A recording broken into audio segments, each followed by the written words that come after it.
Con Herrera en COPE, la última hora en la mañana. COPE, estar informado. Son las 8, las 7 en Canarias.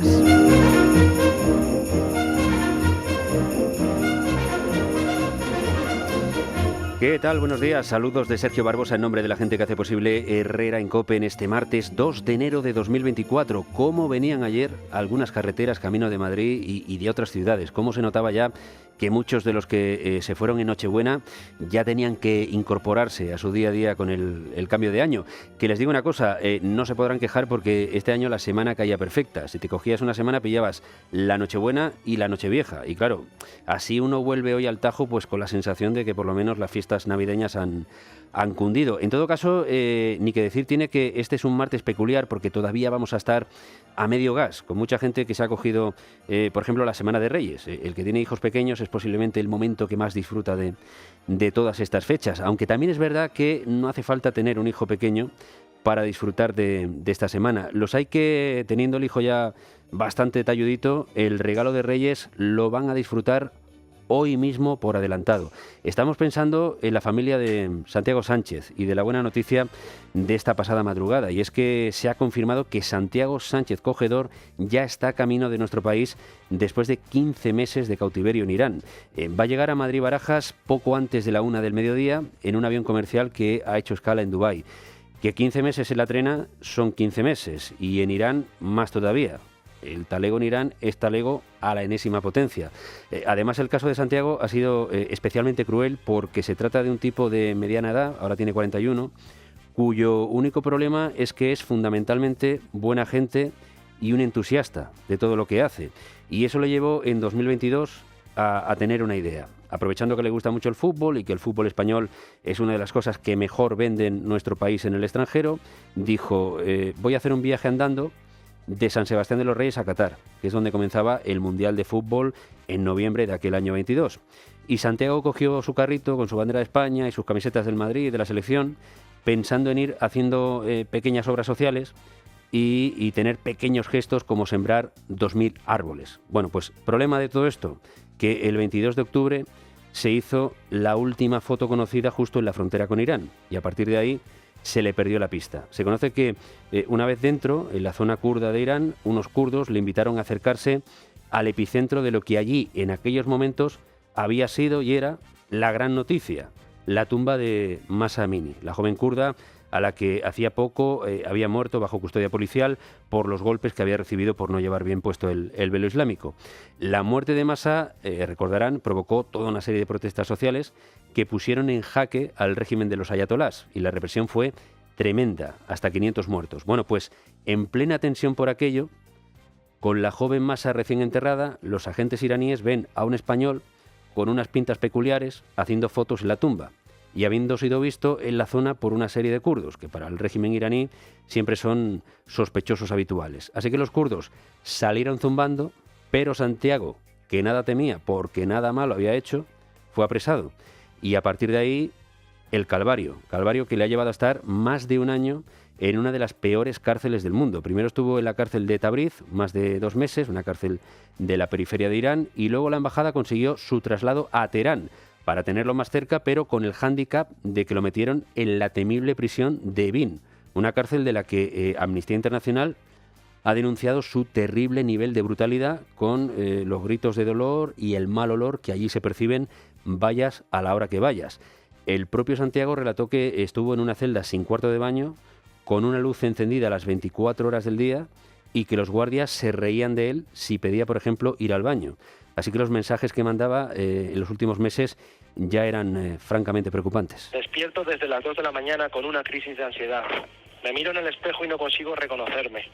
Me vuelvo a mirar y me dan ganas de romperlo a cabezazos. Despeinado y con barba camino por el corredor, esperando que haga efecto el antibiótico y el nolotil para el dolor de muela. Mientras esté aquí no puedo hacer ni decir nada, porque eso me perjudica. Santiago, cállate y no hagas nada. Me voy a mi cama, me meto debajo de la manta y me hago una bola. Tenía dolor de muelas y se lo tenía que aguantar. Y para no volverse loco, escribía esos mensajes que luego leía para mandárselos a la familia o a los amigos. A algunos de esos amigos les mandó mensajes en los que les decía que se acordaba de algún viaje que hicieron juntos. Era una manera de ejercitar la cabeza y de dar las gracias a todo el mundo por las cosas buenas que le habían pasado en la vida, por lo que pudiera pasar. Y es que Santiago lo ha llegado a pasar realmente mal, viendo cómo los meses pasaban y nadie le sacaba de allí. Fíjense, llegó a apelar al gobierno, a la Casa Real y a los medios de comunicación, que a veces nos sentíamos impotentes porque nos decían que dar mucho eco mediático al asunto podía ser interpretado por Irán como una medida de presión. Y a esa gente, como la presión es, peor todavía. Con lo cual, el tiempo pasaba y Santiago llegó a ponerse en huelga de hambre. Una sensación que ya conocía porque tuvo rachas en las que comía bastante poco. Domingo, 24 de septiembre del 2023, 76 kilos y medio. Ayer no cené mucho y no sé si fue un error. Ya en ese momento empecé a escuchar los ruidos de mi estómago pidiendo comida. Le di dos palmadas y le dije, pronto empiezas a quejarte, amigo. Mantenía conversaciones con su propio estómago y fue tremendo lo que tuvo que aguantar Santiago, que se debatía entre dos pensamientos. Si hablo y me quejo, malo, porque no saldré de aquí, y si me callo me da la sensación de que el mundo se olvidará de mi caso. Y aún así tuvo la suficiente inteligencia emocional como para mantener la sangre fría, y al final su discreción le permitió, al cabo de un año, hágase cargo de lo que es un año allí, ser trasladado a un módulo menos malo con presos pacíficos que hablaban inglés. Aquella última etapa se la tomó con filosofía como si fuera una especie de voluntariado con el que ayudar a los allí presentes. Y aún así, los últimos meses fueron duros, porque vio cómo era liberada la también española Ana Baneira, mientras a él el ministerio le pidió más discreción.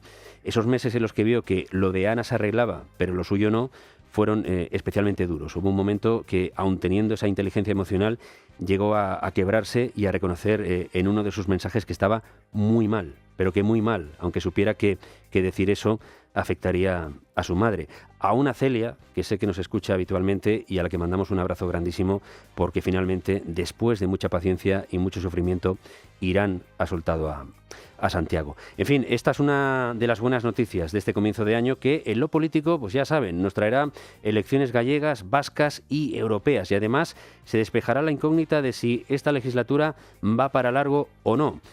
Claro, si Sánchez cumple con el regalo de la impunidad judicial para los golpistas y malversadores del 1 de octubre, más las prebendas económicas que se están negociando, pues la legislatura podrá durar. Impunidad judicial e impunidad fiscal a cambio de permitir que siga en el gobierno el que está en disposición de cumplir esas exigencias. Es así de duro, pero es lo que hay en este 2024, en el que, fíjese, se cumplirá una década de la llegada de Sánchez a la Secretaría General del PSOE, con el paréntesis de su defenestración, pero volvió, hizo la moción contra Rajoy, y cuando parecía que estaba contra las cuerdas el 23 de julio, la manera en que 3 provincias repartieron los votos de la derecha y el trasvase justo de votos de Esquerra al PSC en Cataluña hicieron que a Sánchez le salieran las cuentas para llevar a la práctica lo que empezó a vislumbrar en mayo, el acercamiento a Junts. Y no tiene pinta de que sea una legislatura breve, porque Sánchez sabe que su bloque está menguando cada vez más. Por eso necesita fichar a más socios. Pero una vez que ha sumado a Junts, ya no queda mucho más donde rascar. Así que tratará de alargar la próxima cita electoral todo lo posible. Y lo peor está por venir, porque este 2024 veremos bajarse del avión en el Prat a Puigdemont para hacer un corte de mangas a todos los demócratas, literal o figurado. Y cuando los separatistas catalanes tengan lo que quieren, impunidad judicial y privilegio financiero, al resto de españoles les tocará o pagar más o recibir menos. De ahí que muchos presidentes autonómicos hayan mostrado su inquietud en sus mensajes de Año Nuevo, entre ellos la madrileña Isabel Díaz Ayuso. El grave error de la amnistía, el grave error de coaligarse con las minorías separatistas vascas y catalanas, el grave error de elegir políticas comunistas que solo empobrecen y asfixian, de promover la desigualdad entre españoles y el enfrentamiento, hacen imprescindible la fortaleza del Gobierno de la Comunidad de Madrid.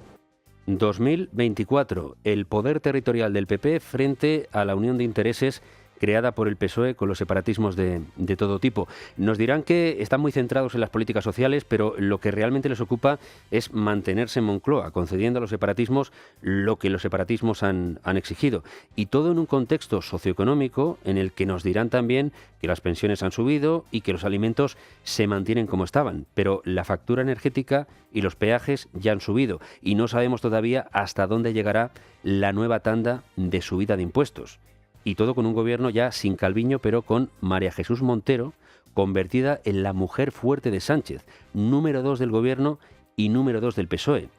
¿Quién nos iba a decir, cuando Montero era consejera andaluza de la época de los ERE de Andalucía, que el momento más crucial de la política española tendría como mujer fuerte en el gobierno de Sánchez a la ministra que llama chiqui a los periodistas? Así que ya ven, 2024, el sanchismo estrena una nueva era, la era del chiquirato, con sus impunidades fiscales, sus privilegios económicos y sus impuestos para la clase media. Que no nos pase nada.